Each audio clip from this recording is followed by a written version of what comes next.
हद ही कर दी है मेरे पति ने। आज हमारी शादी की सालगिरह थी और ये आज भी घर से बाहर हैं। अरे ऐसा क्या काम आ जाता है इनको कि इनको संडे को भी बाहर जाना पड़ता है। और इनफैक्ट जिस दिन हमारी शादी की सालगिरह है उस दिन तो ये घर रह सकते हैं, लेकिन नहीं, इनको तो सिर्फ अपना काम देखता है। अरे मेरे लिए कुछ इनकी जिम्मेदारी है या नहीं? शादी करके मुझे घर में डाल दिया है, लेकिन टाइम के नाम पे मुझे कुछ नहीं देते। बेबी, आज तुम बहुत खूबसूरत लग रही हो। मेरा तो दिल ही आ गया तुम पे दोबारा से। तुम रहने दो, तुम बस बातें ही करते हो। और अगर मुझसे इतना प्यार होता ना तो अपनी बीवी को अब तो डाइवोर्स दे चुके होते तुम। अरे तुम टेंशन मत लो, वो तो बेवकूफ़ है, पूरे दिन घर में पड़ी रहती है। और तुम टेंशन मत लो, मैं उसे ना जल्दी ही डाइवोर्स दे दूंगा। फिर उसके बाद तुम और मैं मज़े करेंगे और मैं तुमसे शादी भी कर लूँगा, ठीक है? तुम रहने दो, तुम बस बातें ही बनाते हो। मुझे पता है ऐसा कुछ भी नहीं होने वाला है। क्या हो गया इनको? मुझे इनसे बात तो करनी पड़ेगी। फोन करती हूँ उनको। घुमाने तो ले जा नहीं पा रहे हो तुम, और तुमसे शादी करोगे? बेबी देखो, नाम लिया और उसका फोन आ गया। लो, काट दिया मैंने फोन उसका। काट दिया? मेरा फोन काटा इन्होंने? एक मिनट। क्या बोल रही थी तुम? तुम्हारी बीवी तुम्हारे पीछे कभी नहीं छोड़ेगी। एक मिनट, मैं फोन ही स्विच ऑफ कर देता हूँ। लो, हाँ, अब बताओ क्या कह रही थी तुम? फिर से काट दिया? क्या पता इनके ऑफिस में सच में मीटिंग हो। नहीं, लेकिन आज हमारी शादी की सालगिरह है, आज इनको मुझे टाइम देना ही होगा। ठीक है, अगर ये ऑफिस में बिजी हैं तो मैं तो इनके ऑफिस में जा सकती हूँ ना इनको सरप्राइज देना। हाँ, ये ठीक रहेगा। यही कह रही थी कि तुम बस बातें ही करते रहते हो। घुमाने तुम कभी ले जाते नहीं हो मुझे। घूमने जाना है तुम्हें? अच्छा चलो ये बताओ, कहाँ लेके जाओ तुम्हें घुमाने? एक काम करें, गोवा चलते हैं। गोवा जाना है? हाँ। तो कल के कल निकले? हाँ, कल निकलते हैं ना। और तुम्हें पता है वो वाला बीच जहाँ पे हम फर्स्ट टाइम मिले थे, उसी बीच में जाएंगे। ठीक है, तो एक काम करते हैं, मैं कल रात की टिकट बुक करता हूँ और सुबह तक हम गोवा में। लास्ट टाइम की तरह डिच मत कर देना तुम मुझे। बेबी, मैं अभी टिकट बुक कर देता हूँ। पक्का? हाँ। ओह, यू आर सो स्वीट। फिर अपनी बीवी को क्या बोलोगी? पर तुम अपनी बीवी को क्या बोलोगे? उसको क्या बोलना है? उसको तो मैं यही कहूँगा कि मैं हफ्ते 10 दिन के लिए मीटिंग के लिए जा रहा हूँ। और वो इतनी बेवकूफ़ है, अगर मैंने उससे कहा ना कि मेरी ये बहुत इंपॉर्टेंट मीटिंग है और अगर ये मीटिंग नहीं हुई तो मुझे बहुत ज़्यादा लॉस होगा, और मैं उससे ये भी कह दूंगा कि मुझे ना डिस्टर्ब मत करियो, ठीक है? हाँ, ये सही रहेगा। अब तो तुम खुश हो ना? हाँ, मैं बहुत खुश हूँ। ठीक है, तो टिकट बुक करते हैं, है ना? ओके। अरे मैम, आप यहाँ? हाँ सर, कहाँ तुम्हारे? मैम सर तो मैम मीटिंग में बिजी है मैम। ठीक है, मैं मिल लेती हूँ उनसे। नहीं मैम, अगर आप अंदर गए तो मैम सर मुझे बहुत सुनाएंगे। वो मेरा फ़ोन क्यों नहीं उठा रहे हैं? मैम वो तो मुझे नहीं पता मैम। अच्छा, कोई बात नहीं, मैं खुद उनसे पूछती हूँ। क्या नहीं, क्या बार बार रोक रही हो तुम मुझे? पता है ना मैं कौन हूँ। बैठो यहाँ। करण, क्या हो रहा है ये सब? इशिका, तुम अंदर कैसे आई? तुम्हें पता है ना मेरी मीटिंग चल रही थी यहाँ पे। देख रही हो तुम्हारी मीटिंग। और ये कौन है? इशिका, ये मेरी सेक्रेटरी है। और तुम अंदर कैसे आई? तुम्हें बाहर किसी ने रोका नहीं? बस करण, सेक्रेटरी बोला ना तुमने इसे, तो ये ऑफिस का काम क्यों नहीं कर रही? यहाँ क्या कर रही हो तुम्हारी गोद में?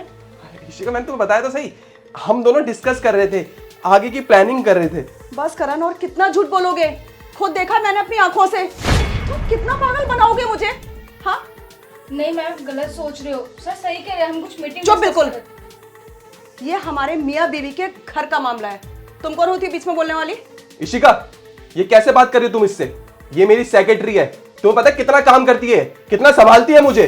देख रही हूँ, संभाली तो रही थी वो तुम्हें, और इतना संभाल रही थी कि तुम हमारे रिश्ते को भूल गए। तुम ये भूल गए कि आज हमारी शादी की सालगिरह थी और मैं पागलों की तरह तुम्हारा घर पे इंतजार कर रही थी। हाँ, मुझे लगा मेरा पति बाहर काम कर रहा है, बिजी है, दिन रात मेहनत कर रहा है, पर वो तो यहाँ किसी और ही चीज में बिजी है। अरे इशिका, तुम गलत समझ रही हो। मुझे ना एनिवर्सरी याद थी, वो क्या है ना, मैं जल्दी से यहाँ मीटिंग खत्म करके तुम्हारे पास बस आने ही वाला था। फिर उसके बाद हम बाहर जाते हैं ना घूमने के लिए। मैंने होटल में बस करण बस, बहुत हो गया, बहुत बहुत घुमा लिया तुमने मुझे, बहुत सालों से पागल बना लिया। मैं यही सुनती आ रही हूँ कि तुम मुझे यहाँ ले जाओगे, वहां ले जाओगे, ये करोगे, वो करोगे। अरे मुझे तुमसे कुछ नहीं चाहिए, ना मुझे कहीं घूमना है, ना मुझे शॉपिंग करनी है, ना मुझे किसी चीज का लालच। क्या मांगती थी मैं तुमसे? सिर्फ तुम्हारा वक्त, सिर्फ तुम्हारा साथ। तुमसे वो भी नहीं दिया जाता करण, और क्या दोगे तुम मुझे? इशिका, मुझसे ना बहुत बड़ी गलती हो गई। गलती तुमसे नहीं हो गई करण, गलती मुझसे हो गई तुमको समझने में। मैं सोचती थी तुम इस दुनिया के सबसे परफेक्ट पति हो, हाँ, लेकिन नहीं, तुम भी उन्हीं सब बाकी आदमियों की तरह हो, जैसे वो अपनी बीवियों को धोखा देते हैं ना, तुमने भी वही किया। तुमने मुझे धोखा दिया करण। इशिका, प्लीज मुझे माफ कर दो, मुझसे बहुत बड़ी गलती हो गई। मैं ना बहक गया था और मुझे नहीं पता था कि तुम मुझ पे इतना भरोसा करती हो। मैंने तुम्हारा भरोसा तोड़ा। इशिका, बस मुझे एक चांस दे दो, मैं आज के बाद ना कभी ऐसी गलती नहीं करूंगा और तुम्हें ना एक अच्छा पति बन के दिखाऊंगा। प्लीज मुझे माफ कर दो। नहीं करण, माफ तो अब मैं शायद तुम्हें कभी नहीं कर पाऊंगी, क्योंकि इस बार मेरा भरोसा टूटा है। तुम्हें पता है कितना प्यार करती थी मैं, तुमने जो बोला वो माना। तुमने अगर दिन को रात बोला तो मैंने उसे रात माना, क्योंकि मैं तुमसे प्यार करती थी। मुझसे सिर्फ एक गलती हुई थी ना, कि मैंने लव मैरिज कर ली तुमसे, लेकिन उसके बदले में ढेर सारा प्यार दिया। किस चीज की कमी रखी? लेकिन उसके बदले में तुमने मुझे क्या दिया? सिर्फ धोखा। इशिका, मुझसे बहुत बड़ी गलती हो गई, प्लीज मुझे माफ कर दो। देखो, मेरी ये पहली और आखिरी गलती समझ के मुझे माफ कर दो। मुझे पता है तुम मुझसे बहुत ज्यादा प्यार करती थी और मैं ना बहुत ज्यादा बहक गया था। प्लीज मुझे माफ कर दो। करण, मैं तो तुमसे प्यार करती थी, उस चीज का प्रूफ तुमने हमेशा ही देखा होगा, लेकिन तुम मुझसे प्यार करते थे। क्या सबूत है इस बात का? हाँ, अब बोल पाओगे कुछ? नहीं बोल पाओगे, क्योंकि तुम्हारे पास शब्द ही नहीं है। इससे प्यार करते हो, शादी करना चाहते थे, हर एक बार मुझे बोल के देखते। तुम्हारे लिए सब कुछ न्योछावर, तुम्हारे लिए सब कुछ वार देती मैं, पर एक बार बोलते। इस तरह से धोखा तो मत देते यार। इशिका, मुझे प्लीज माफ कर दो। अगर ये बात मम्मी पापा को पता चल गई ना, तो मैं उनको क्या मुंह दिखाऊंगा। टेंशन मत लो, तुम्हारी मम्मी पापा बहुत भरोसा करते हैं तुम पे भी और मुझ पे भी।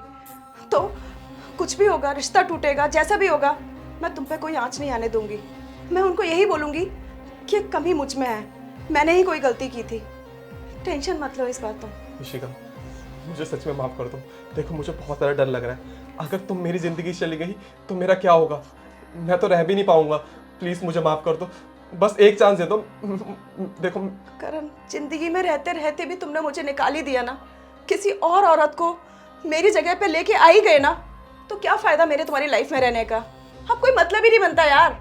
दूर होना चाहते थे मुझसे शायद तुम, तो ठीक है, कर दिया तुमको आज़ाद। अब तुम इससे शादी करो या किसी और से शादी करो, आई डोंट केयर। खुश रहो तुम, क्योंकि तुम्हारी खुशी में ही तो मेरी खुशी है ना। इशिका, मैं सच कह रहा हूँ, मैं तुम्हारे बिना नहीं रह पाऊंगा। और ये तुम क्या बातें कर रही हो डाइवोर्स की और ये रिश्ता तोड़ने की? नहीं करण, अब नहीं हो पाएगा। अब मैं तुम्हारे साथ नहीं रह पाऊंगी, मुझे माफ करो तुम। मैं तुम्हें आज़ाद करती हूँ इस रिश्ते से हमेशा के लिए, और मैं जा रही हूँ यहाँ से भी और तुम्हारी जिंदगी से भी हमेशा के लिए। Bye, forever. Ishika, Ishika, मेरी बात तो सुनो।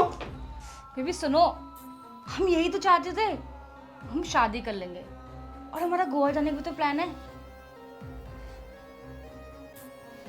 इशिका ने मुझे छोड़ दिया, अब मेरा क्या होगा? मैं मम्मी पापा को क्या बोलूंगा? मेरी तो जिंदगी खराब हो गई। हम तो शादी करने वाले थे ना। चुप करो, ये सब कुछ तुम्हारी वजह से हुआ है। अगर मैं आज तुम्हारे साथ नहीं होता ना, तो आज मेरी बीवी मुझे छोड़ती नहीं। अब निकलो यहाँ से, निकलो मेरी नजरों के सामने से। भाड़ में जाओ।